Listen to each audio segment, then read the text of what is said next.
Hey guys, we are back. It's Ted Bogert with The Ted Show on one of my very favorite series with truly one of my very favorite people. Talk It Out with the one and only Kendra Davies with Stellar Ah, Life Coaching. What's happening, Kendra? How you doing? hello, everybody. Thanks for having me as always, Ted. It's always a pleasure. It's always a pleasure, and I hate it when my technology or my radiation schedule or I don't know, something gets in the way You're- of my insanity and we have to change things, which we did last week.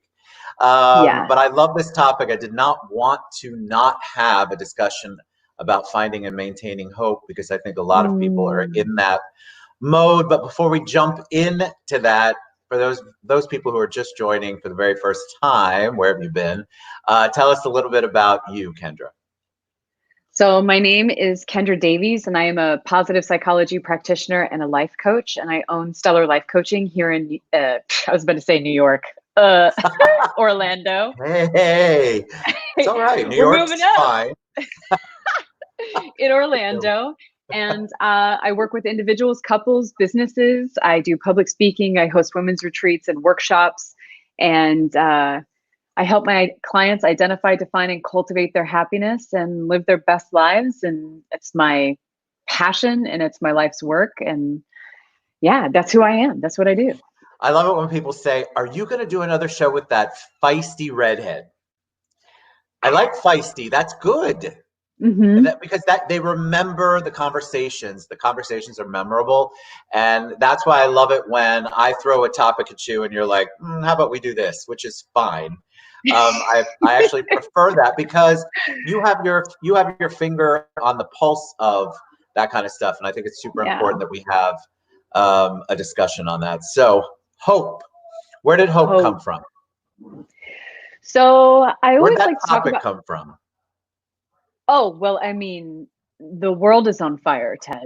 I feel like hope, we're trying to decide if we're going to let our kids open up schools. We're making decisions, and I feel like there's this overwhelming sense of, I don't want to say hopelessness, but I think that people are being feeling defeated, and hope is one of those tactics that, it's not a tactic, it's a way of being, it's a state that we can actually generate for ourselves. Yeah.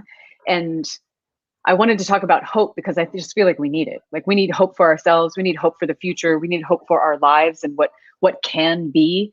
And I think that people oftentimes think that hope is rose colored glasses or looking at They the do. world and just saying, it's okay, it could be worse. Right. and and that to me is not hope. That is not hope. It could be worse is a cop out. That is It's not bad. gratitude. I don't want to It's think that not way. helpful. It's like hope is hope theory from a positive psychology perspective. uh, is this idea. It has three tenets. One is that you can articulate a clear goal. you, Part two is that you see the pathways. You know and understand a strategy to get from point A to point B. And then the third part is that you have agency.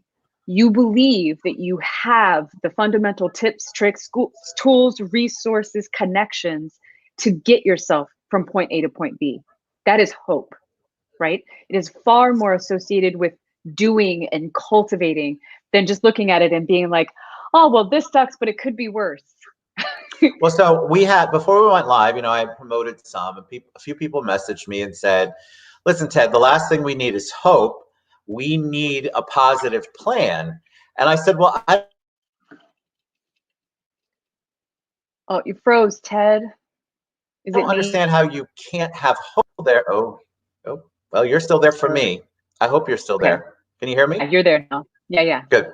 yeah. So I feel like people mistake hope for an actionless thing, when in reality, I feel like Mm, hope has a lot of action behind it. yeah.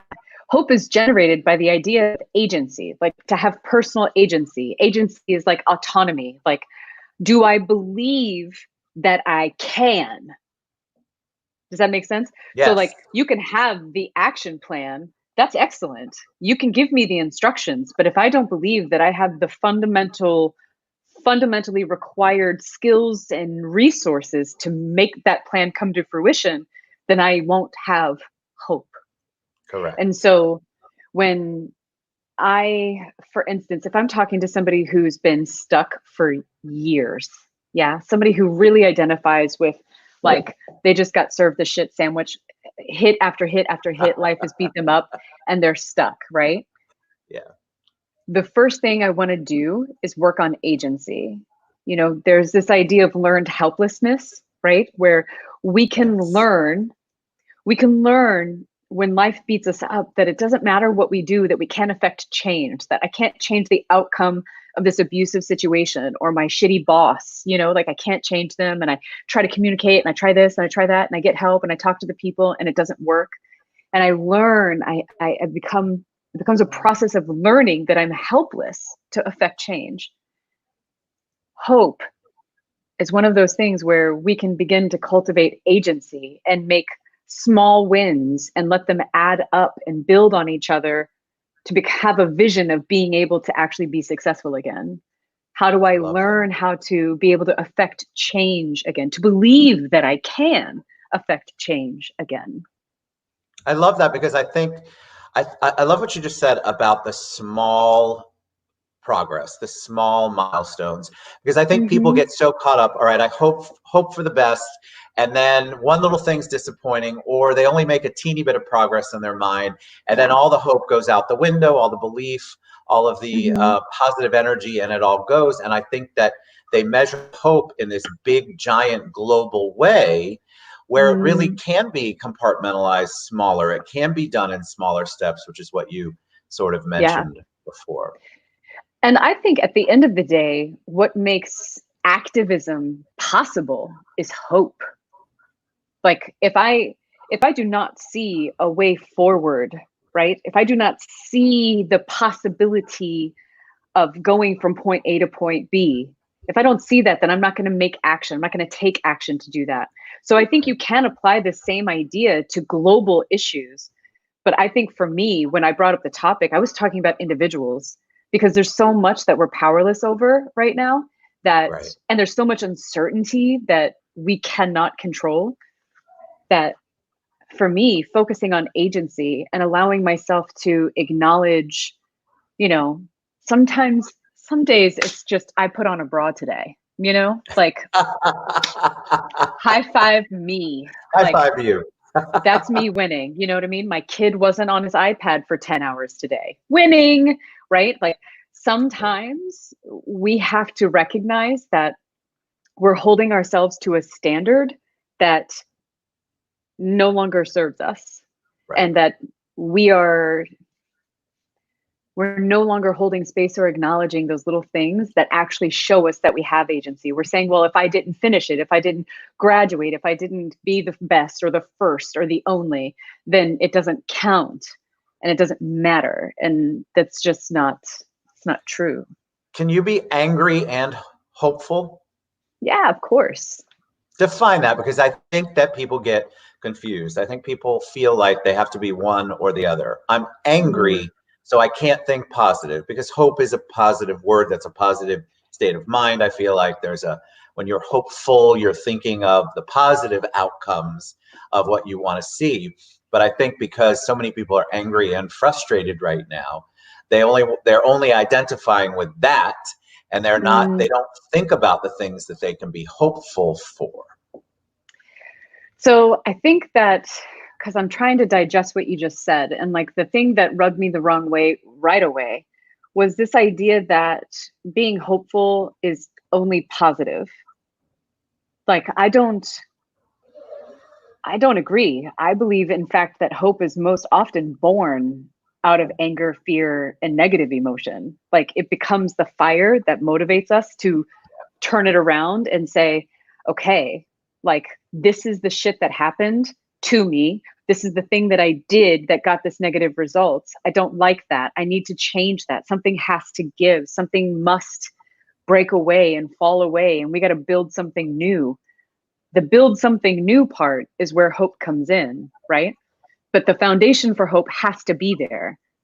Clear goals, pathways, clear vision of what point A to point B is, and then the belief that I have the agency, the self-guiding capacity to execute that plan on that pathway.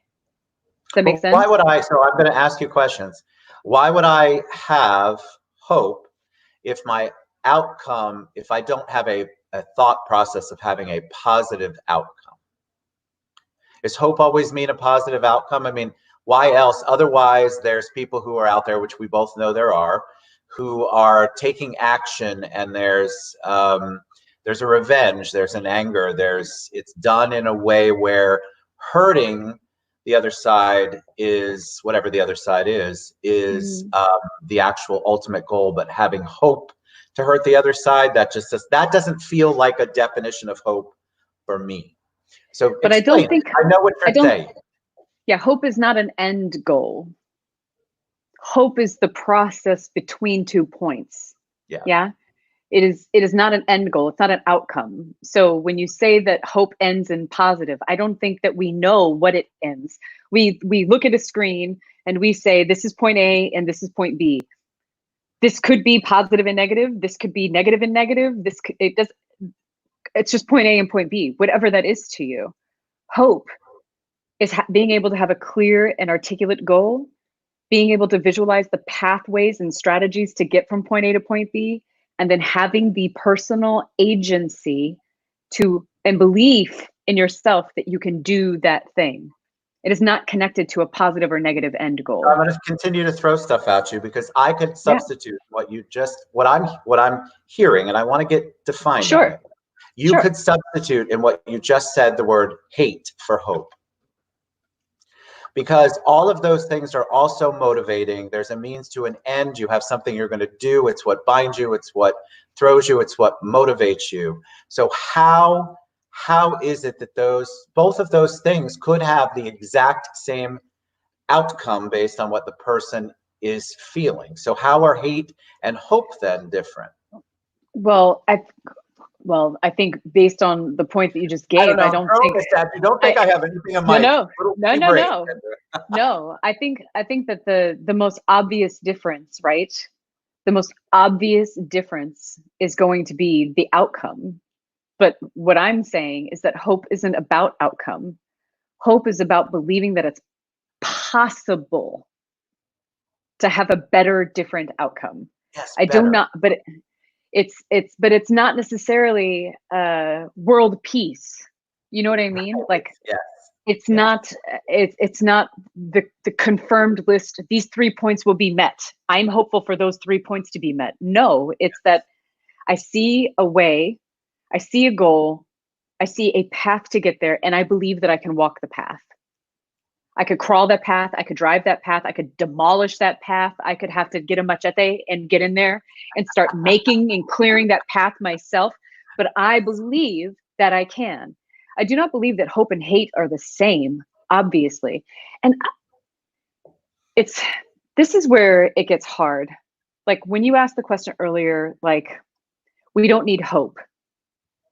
You know, I would argue that more than anything, we need hope in humanity right now. More than anything, we need hope in humanity. We can have all the action plans in the world. Do you know what I mean? When I am so convinced that I am right, if I believe that I am so right, that I believe that I am empowered to hurt or jeopardize other human beings, I don't know that anybody is wrong, but I know for a fact you can't be any more sure about being right than I can, and I can't be sure about being right about much right now in the world. You know what I mean? So it's like, we need hope, we need humanity, we need to step back and reconnect. Like, what is the clear goal? What exactly are we trying to achieve? You know, because I feel like that is the part that's missing on this path. Right. We get focused on end goal. Like, what does it look like to be back to normal? That's not necessarily giving hope.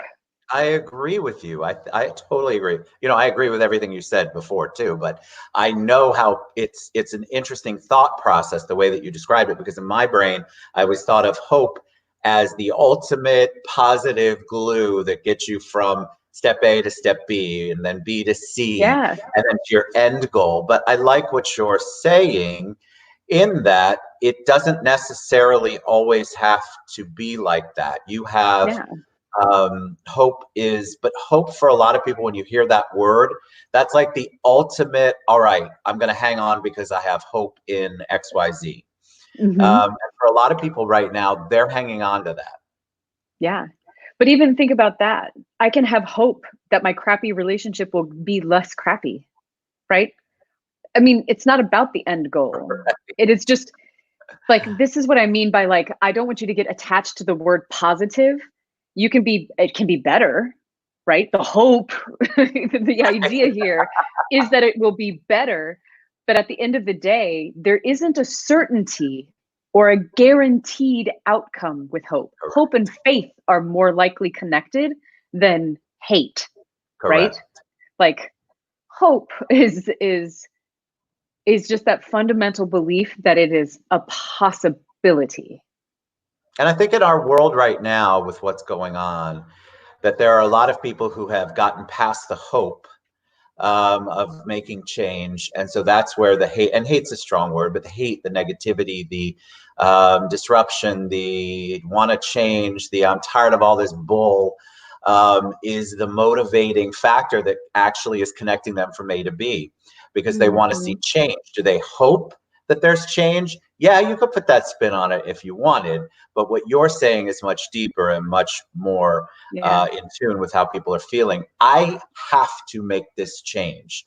So yeah, whatever I'm feeling, I've got to get from point A to point B, because I cannot live at point A anymore. yeah. And I think that, there's research, like you could score, they have hope scales where you can measure how hopeful you are as a person, right? There's some people who have high hope and low hope. Like it's like a measurable skill set like anything else, which also means it can be cultivated and grown, right? With effort and time. But if you have low hope, right? Hope theory says that we have three areas that we could focus on if we wanted to improve it. There's an element, and it's like two parts. To me, as an individual, I score high in hope. I am an optimist. I am a hopeful person. I don't believe that anything is really impossible. You know what I mean? Like it's I'm hard pressed to name shit I can't do or believe that you can't do, right? Or as a whole that we can't do. Yes. However, I think that at the end of the day, I have to ask myself, if I can choose which perspective I'm going to view the world with, which one serves me better? To believe that people are generally doing the best that they can, that there are pathways and solutions available if I can take the right action, read the right books, connect to the right resources, find a way. And if I believe that I have the inherent qualities that enable me to execute that path. Or I can shift over into this other perspective, and it's the polar opposite where I stay stuck and I don't believe people are doing the best they can and I don't believe that there's a path out, right? This is as good as it gets. At some point in time, you have to ask yourself, which one serves you better? Don't you think that's where Which the perspective desperation serves you comes better? from? Oh, I'm sorry. That's where the desperation comes from. What you just described is where I feel like a lot of people are right now Yeah. and have been. They are Hmm. like, all right, it is, I don't see it changing. I don't feel like what's going on is working. I don't like Hmm. my situation. I don't like what's going on in the world. And they get to that almost that boiling point of, all Sure. right, I have to make a change. And that change from point A to point B has nothing to do with hope, which is what you were describing earlier. It's not a positive thing. It's I can't effing take this anymore. I have to do something to Hmm. change my But I environment. think that, what you're describing is the reason why you're desperate is because the goal isn't right sized. Yes. Oh, I love You that. know what I Yeah. mean? Like Yes. you're making your goal to fix the unemployment website. Guess what, darling? You can't do that. You cannot. Like it's not that I'm not dismissing the frustration. I'm not dismissing the anger. My assistant hasn't been able to get unemployment, right? For like 6 weeks, 7 weeks. It's Ridiculous. crazy. Yeah. It's crazy. It's wild. She's not even getting a response. She spent more than 4 days on hold, 8 hours a day. 8 hours a day on hold and never gets spoken to by another human being. And it just clicks on her at 5 p.m. and says, we're closed. It's like, so. that frustration is real. But here's real. the thing. If your goal is to fix the unemployment website, you're 100% correct. You're going to be angry, disappointed, let down, and that is going to create more negative emotion. The goal has to be right sized and appropriate. It cannot be a goal. It's not a goal if it's something you have zero control over. Correct. You can't accomplish that. That is so important. If you can't control it, that can't be your goal. It can't be the thing that you're focused on fixing, because you can't fix it. You can't fix the unemployment. I have representatives that are like Anna Escamani, for one, who post all the time about how the system's a mess. And I'm just using her as an example because I just read something. Even she can't fix it. So if she can't fix it and she's in government, you can't either. So you have to focus on the things that you can change or you can make an impact on. And I feel like when we shift our perspective and we recognize that just because you call it a goal doesn't mean it's an appropriate goal. And just because you can doesn't mean you must, right? Like choosing and being able to articulate a goal that is right-sized, that is actually something you could actually succeed at. It's not a goal if it's absolutely fucking impossible. Like if there's no chance that you'll ever be able to do it. Kendra. It's just not reasonable. That's not a goal, right? That is not going to lead you to a path of hope, is what I'm getting at. So in your example, I would say the 3 parts, having a clear goal that you can articulate, the pathways, and then the agency. I would say that the first step was not done correctly in the example that you gave. Agreed. I love it because I think people have a hard time because emotions are so super high right now. And so to differentiate, to take that little step back almost seems impossible because everybody's on this snowball. It's happening. Whatever's happening is happening. And you have to figure out where you're at in that, how you're going to take action.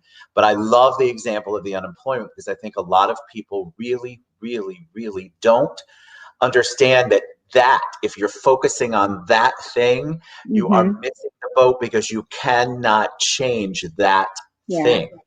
And here's the thing though, but like with that, it's also, I realize that I'm saying don't focus on that while you're also not making money.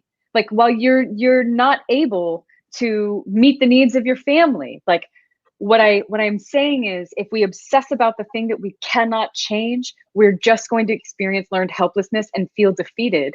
Whereas if we can focus on what we can do, anything, and not to fix the website and not to get unemployment, but thinking more outside the box and asking other questions and figuring out what we can do for ourselves to meet the demands of the moment, then I find that we're going to be able to find some peace in the process, right?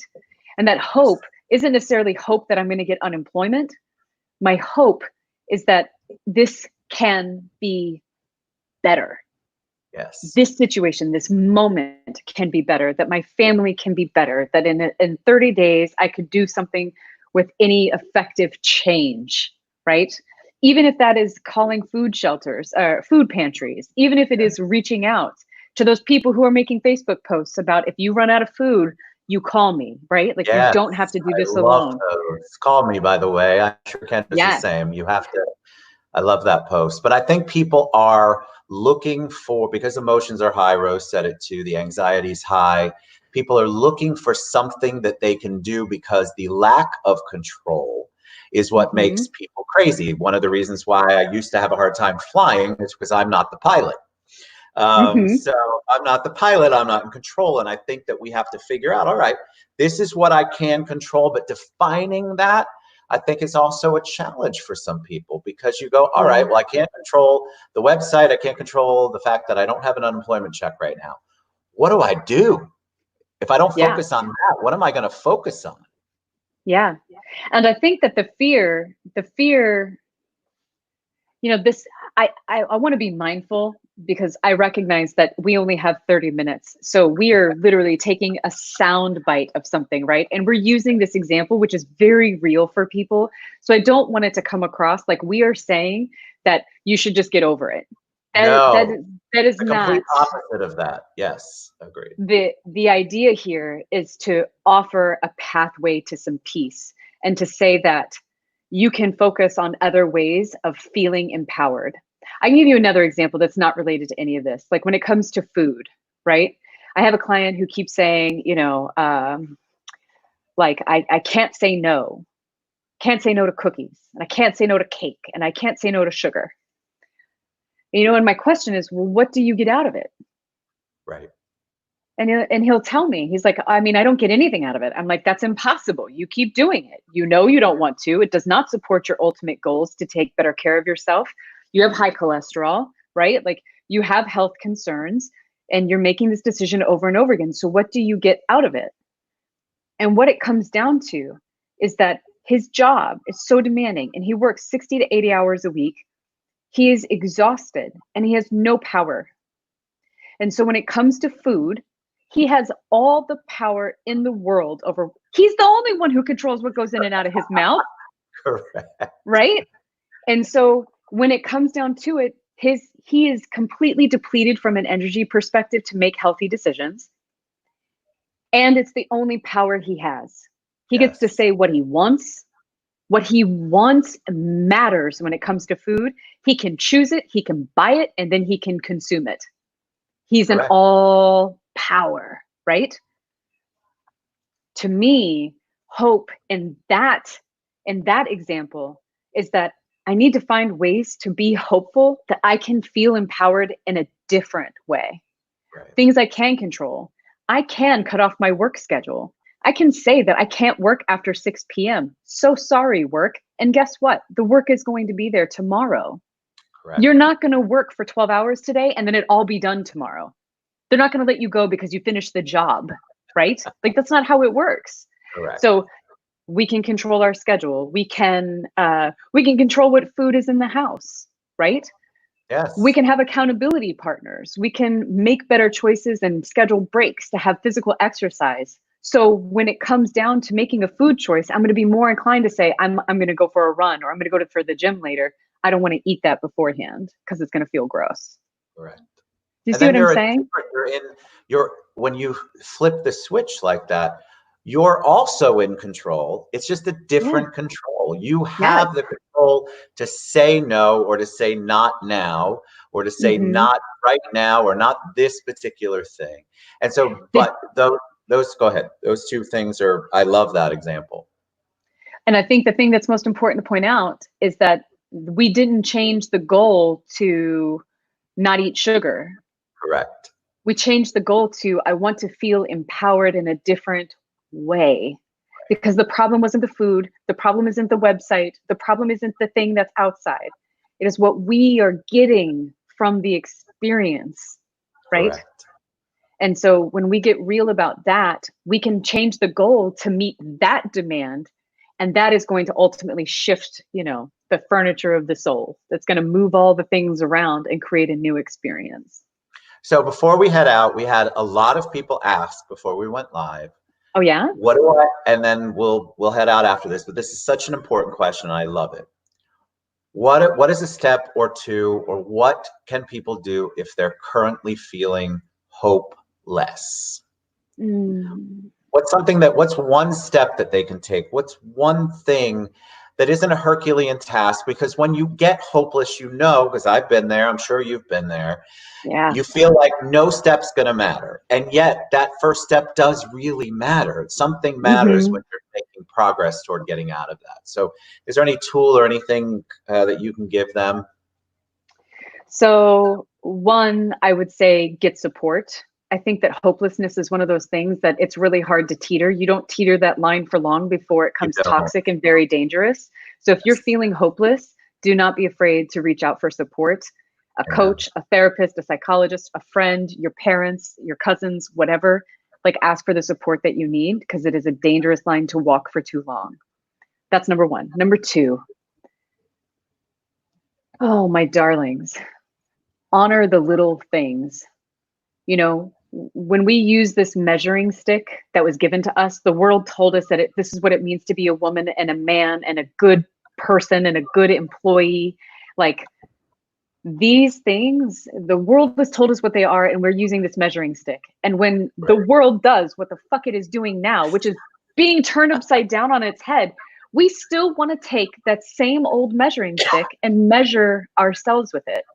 And it's not appropriate anymore. This isn't apples to apples. This is not, this is new. This is different. Right. Choose a measuring stick for yourself. Ask yourself if the measuring stick that you are using, yes, is appropriate and represents who you are and what you believe is good. In most instances, the measuring stick we're using is flawed. Yes. It's not appropriate, or it doesn't represent who we are. Great. And number three, I guess, 3 is celebrate. We're losing celebration. You know, these little wins that we have in a day where I can actually get my kid to eat and I get food ready and I work a full day and I don't feel like an asshole or a shitty mom. I'm going to celebrate. I'm going to have one of my mini drumsticks, and my kid and I are going to have a gratitude conversation because we won today.